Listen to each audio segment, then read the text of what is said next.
चुका है और आप देखिए ये भव्य तस्वीरें लोकार्पण की।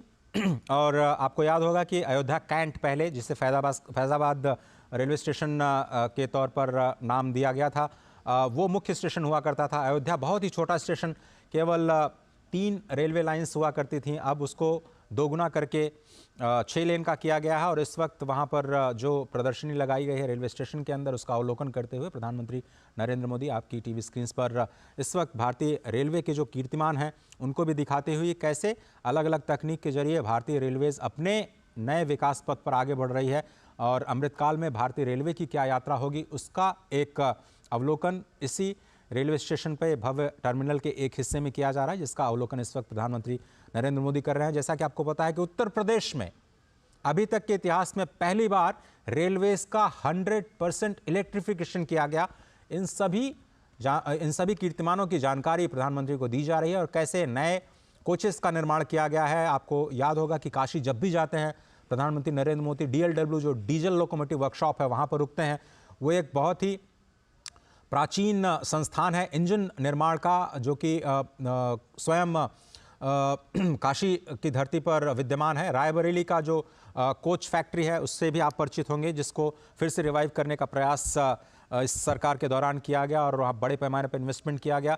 रेलवेज का इलेक्ट्रिफिकेशन 100% इलेक्ट्रिफिकेशन किया जा चुका है। चौड़ीकरण का काम भी उत्तर प्रदेश में जो ब्रॉड गेज बनाने का काम है, ब्रॉड गेज के कंप्लीट इलेक्ट्रिफिकेशन का कार्य किया जा चुका है और रेलवे स्टेशन का जो मॉडल है वो देख रहे हैं, क्योंकि पहला चरण जो है वो आज लोकार्पण किया गया।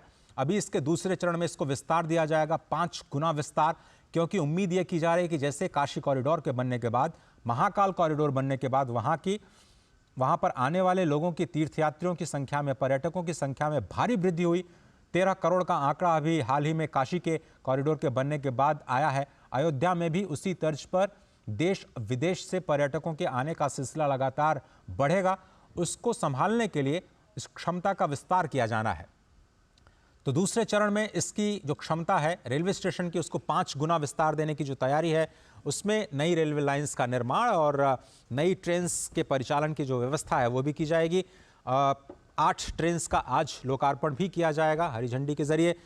वंदे भारत और अमृत ट्रेन्स का एक साथ जुड़ाव, देश के अलग अलग कोने से अयोध्या को जोड़ने की जो आज परिकल्पना है वो आज ज़मीन पर आते हुए इस प्रथम चरण में आपको दिखाई देगी। और इस वक्त जो स्थानीय सांसद हैं, उप मुख्यमंत्री, मुख्यमंत्री और रेलवे मंत्री श्री अश्विनी वैष्णव के साथ इस रेल परियोजना के उस मॉडल का अवलोकन करते हुए और अश्विनी वैष्णव जी समझाते हुए कि किस तरह से इसका निर्माण किया गया है और कैसे अत्याधुनिक तकनीक का इस्तेमाल करते हुए इस नए टर्मिनल को बिल्कुल ग्रीन टर्मिनल के तौर पर विकसित किया गया है। कई सारे फेजेस में इसको, और स्पेस का यूटिलाइजेशन बहुत ही ज़बरदस्त, क्योंकि जगह बहुत कम थी वहाँ पर।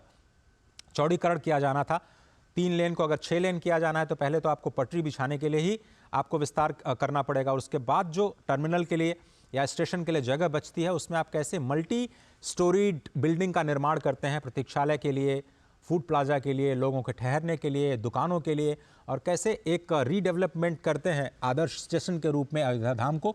ये एक नई तस्वीर पूरी दुनिया के सामने ये है कि एयरपोर्ट की तरह आपको सभी सुविधाओं से लैस ये नया अयोध्या धाम का टर्मिनल, जिसका लोकार्पण प्रधानमंत्री के हाथों द्वारा, मुख्यमंत्री योगी आदित्यनाथ के हाथों द्वारा किया जा चुका है।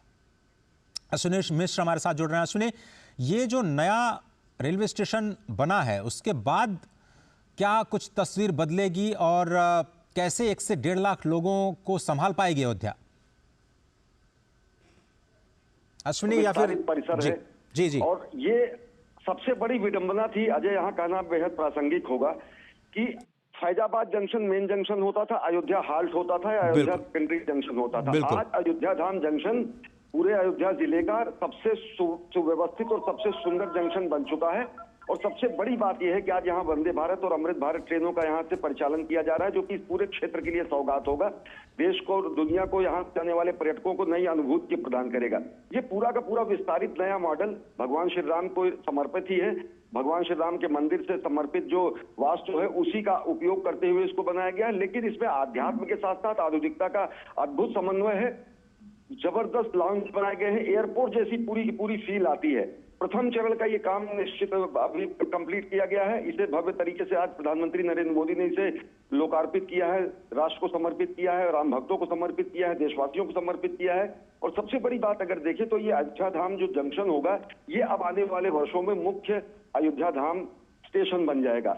अयोध्या का जो कैंट स्टेशन है और जो अयोध्या से आगे अगर देखें, जो गोरखपुर से आएंगे लोग, वो रामघाट एक स्टेशन पड़ता है, वहां पर उस विस्तार किया जा रहा है। रामघाट स्टेशन से अलग अगर देखें तो अयोध्या स्टेशन, आसपास के दर्शन नगर स्टेशन, सारे गुप्तार घाट की तरफ जो स्टेशन पड़ता है, इन सारे स्टेशन का इस तरीके से विकास किया जा रहा है कि जो श्रद्धालु, क्योंकि अयोध्या के मुख्य भगवान श्री राम के मंदिर सही कहा आपने, धाम जंक्शन की, तो आने वाले समय में पर्यटकों का, श्रद्धालुओं का जो दबाव होगा वो अलग अलग स्टेशन पर डेवलप किया जा सके। अत्याधुनिक सुविधा, शानदार एयरपोर्ट जैसी फील देने वाला ये अयोध्या धाम का स्टेशन है। इसमें क्रेश है, इसमें फर्स्ट एड की सुविधाएं की गई हैं, लाउंज इसका बहुत बड़ा है, इसमें एस्केलेटर लगाए गए हैं। और सबसे बड़ी बात, जो एक संवेदनशील अप्रोच दिखती है, सुगम भारत का दिखता है, सब जगह रैंप बनाए गए हैं। वर्तमान सरकार के कार्यकाल के अगर पहले देखें तो हमको, आपको अपने माता पिता, बुजुर्गों को या फिर वृद्धों को, रोगियों को स्टेशन पर ले जाना एक बहुत बड़ी मशक्कत होती थी। लेकिन सुगम भारत अभियान के साथ साथ एक संवेदनशील अप्रोच को देखते हुए समस्त दिव्यांगों के लिए, समस्त बुजुर्गों के लिए, रुग्ण रोगियों के लिए ऐसी व्यवस्था की गई है कि उन्हें तात्काल प्राथमिक सुविधा से लेकर हर तरीके की सुविधा अगर वो कहीं यात्रा में है तो वो हासिल की जा सके। देश भर के रेलवे स्टेशनों में ये दिखता है। और अयोध्या धाम निश्चित तौर से एक आधुनिक और आध्यात्मिक परिक्रमा का ही विस्तार है।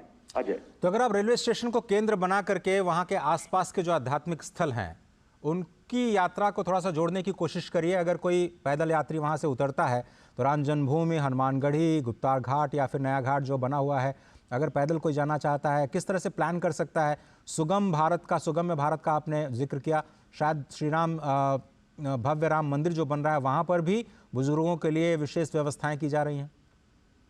निश्चित तौर से ये पूरा का पूरा स्टेशन, वही जैसे मैं कह रहा हूं कि आधुनिकता और आध्यात्मिकता का संगम तो है ही, साथ ही साथ संवेदनशीलता का जबरदस्त उदाहरण है। क्योंकि एस्केलेटर्स, रैंप, दिव्यांगजनों के लिए अलग से जो है आने की व्यवस्था, और साथ ही साथ दूरी जो मैं बता रहा हूं तकरीबन 1 किलोमीटर से भी कम है। स्टेशन से निकलने के बाद सीधे राम पथ को पार करने के बाद राम जन्मभूमि पथ शुरू हो जाता है, सुग्रीव किला से होते हुए, और जहां से दिव्य भव्य भगवान श्री राम का नव्य ये विराजमान, जहां पर भगवान श्री राम की प्राण प्रतिष्ठा होगी रामलीला स्वरूप की, वो मंदिर दिखने लगता है। अयोध्या स्टेशन से जब आप मुख्य मार्ग पर आएंगे तो सीधे आपको साक्षात दर्शन होंगे भगवान श्री राम के मंदिर का, और राम जन्मभूमि पथ वहीं शुरू हो जाता है बिरला धर्मशाला से। सबसे नजदीक अगर पहुंचने का जो स्थान है तो अयोध्या धाम होगा। देखिए तो रामघाट की तरफ अगर गोरखपुर से लोग आ रहे हैं तो रामघाट स्टेशन को भी विस्तृत विस्तार दिया जा रहा है। फैजाबाद का जो पुराना जंक्शन है जिसको अयोध्या कैंट जाना जाता है, अयोध्या कैंट का विस्तार तो है ही, जो कि शहरी सुविधाओं से पहले से ही लैस है। तो जयश्री जी, अब ये जो तस्वीरें देख रहे हैं हम, अब ये जो तस्वीरें देख रहे हैं वो है नए अमृत ट्रेन की। कहा जाता था वंदे भारत जो ट्रेन है वो बड़े लोगों के लिए है, पैसे वालों के लिए है, सामान्य लोगों के लिए कोई ट्रेन की व्यवस्था ये सरकार कर नहीं रही है। ये एक नई पहल। आपको याद होगा, अगर आपने जब पहले सफ़र किया होगा, जिसको जनरल बोगी कहा जाता था, घुसना बड़ा मुश्किल होता था। किसी ने रुमाल फेंक करके अगर कोई सीट हासिल कर ली तो चलिए उनका तो सफ़र किसी तरह से कट जाता था, लेकिन बहुत सारे लोगों को खड़े होकर के बिना किसी स्थान के, बिना किसी सुविधा के, सामान को लादे लादे आप बहुत ही मुश्किल से अपने गंतव्य तक जा पाते थे। ये अमृत ट्रेन के अंदर की तस्वीरें हैं। प्रधानमंत्री नरेंद्र मोदी हमेशा की तरह बच्चों के साथ संवाद करते हुए, कोई उन्हें कविताएं सुना रहा है, कोई उन्हें अपने लिखे हुए संस्मरण सुना रहा है, कोई चित्रों के माध्यम से उनका स्वागत कर रहा है। ऐसी तस्वीरें हम हमेशा प्रधानमंत्री के संपर्क यात्रा के दौरान देखते रहे हैं।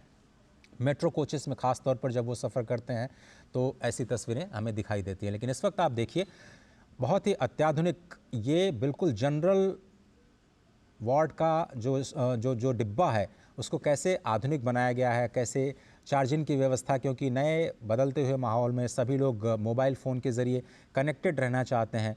हर कोई हर स्टेशन पे देखता है कि इस वक्त मेरी गाड़ी कहाँ पहुँची, मैं कितनी देर बाद अपने घर पहुँच पाऊँगा, रेलवे स्टेशन पे कितनी देर रुक पाऊँगा, वहाँ पर क्या सुविधाएं हैं। तो ये सारी की सारी जो सुविधाएं हैं, चाहे वो पब्लिक अनाउंसमेंट की सुविधा हो या फिर clean neat and clean toilets की सुविधा हो, जो कि नॉर्मल जो यात्री के डिब्बे हैं उसमें कैसे दी जाए और कैसे तकनीक का इस्तेमाल करते हुए इसको भी सुविधाजनक बनाया जाए, उसकी एक कोशिश की जा रही है। अमृत भारत जो ट्रेन नई आज शुभारंभ की जाएगी, 2 अमृत भारत ट्रेन यहाँ से अयोध्या से, जो कि दक्षिण भारत को और ख़ास तौर पर मिथिलांचल को अयोध्या के साथ जोड़ेगी, नई दिल्ली को भी जोड़ेगी।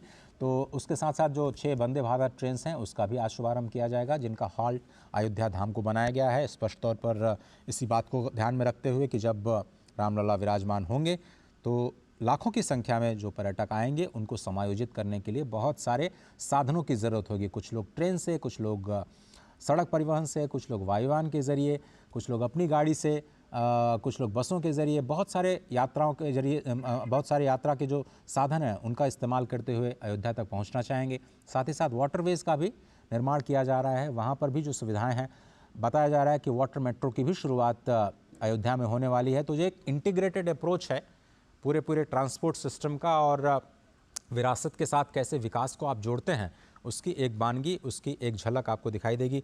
राजेश राज, क्या आप मेरे साथ हैं? या अश्विनी जी?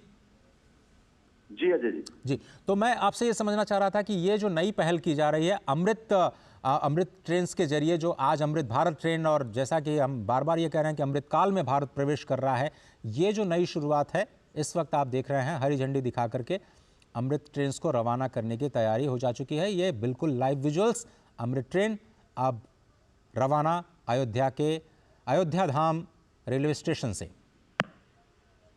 हाँ,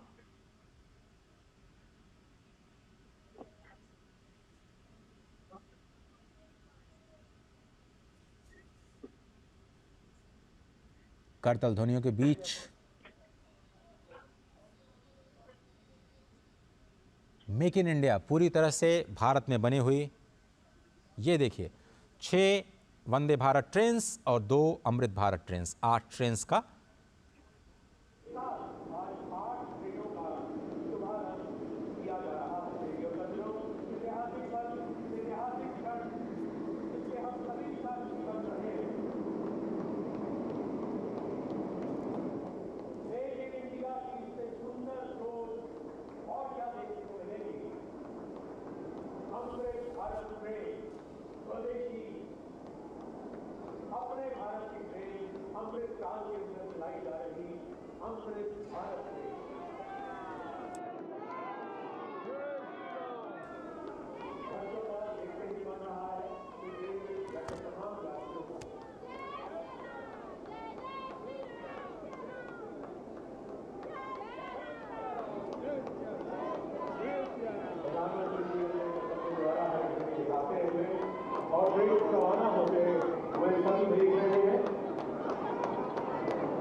संस्कार है विकसित भारत की नई पहचान के लिए कि अब भारत को विश्व गुरु बनने से कोई नहीं रोक सकता।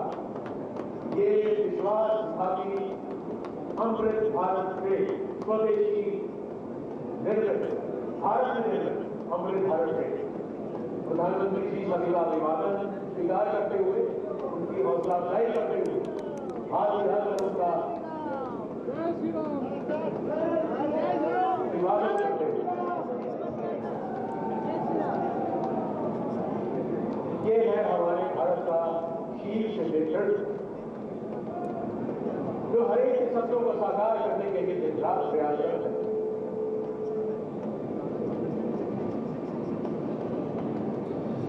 हम आभारी हैं, हृदय से आभारी हैं, आभार प्रकट करते हैं भारत के यशस्वी प्रधानमंत्री जी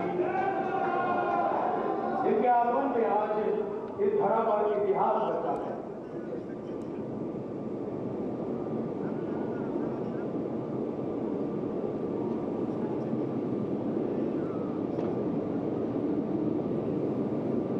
पुनः हम माननीय प्रधानमंत्री जी का आभार प्रकट करते हैं तथा हमारे सभी आप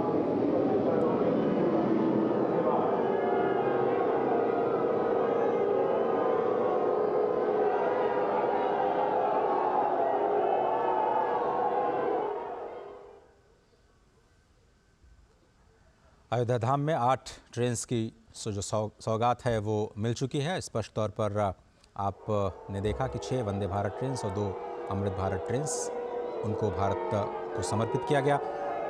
जिन 6 वंदे भारत ट्रेन्स को रवाना किया गया है हरी झंडी दिखा करके, उसमें श्री माता वैष्णो देवी कटरा नई Delhi Vande Bharat express, Amritsar Delhi Vande Bharat express, Coimbatore Bangalore cantt Vande Bharat express, Mangalore Madgaon Vande Bharat express, Jalna Mumbai Vande Bharat express और अयोध्या आनंद विहार टर्मिनल वंदे भारत एक्सप्रेस शामिल है।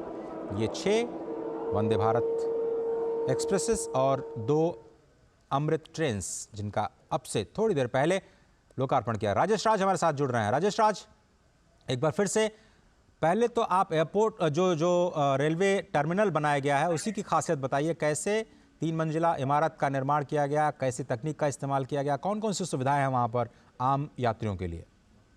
देखिए, जो एयरपोर्ट पर जो सुविधाएं अजय बहाल की जाती हैं वो तमाम सुविधाएं वहां पर हैं। और जो 3 मंजिला 3 फ्लोर का पूरा इमारत तैयार किया गया है, जब उसके बीच के लॉबी में आप जब खड़े होंगे तो आपको साफ तौर पर दिखाई पड़ेगा कि आप एयरपोर्ट पर खड़े हैं। कोई रेलवे स्टेशन जैसा कोई शक्ल वहां दिखाई नहीं पड़ता है। जो गेट है वो गेट ठीक उसी अंदाज में बनाए गए हैं जो एयरपोर्ट पर बनाए जाते हैं। और गेट की नंबरिंग की गई है बाकायदा, 1 नंबर 2 नंबर 3 नंबर इस तरह से नंबरिंग की गई है। और बहुत खूबसूरत नक्काशी के साथ तमाम जो चीजें डिस्प्ले की गई हैं उस पर साफ तौर पर अंकित है कि फर्स्ट फ्लोर पर है, क्या है, ग्राउंड पे क्या है। हम एस्केलेटर बनाए गए हैं, बच्चों शिशुओं के देखभाल की व्यवस्था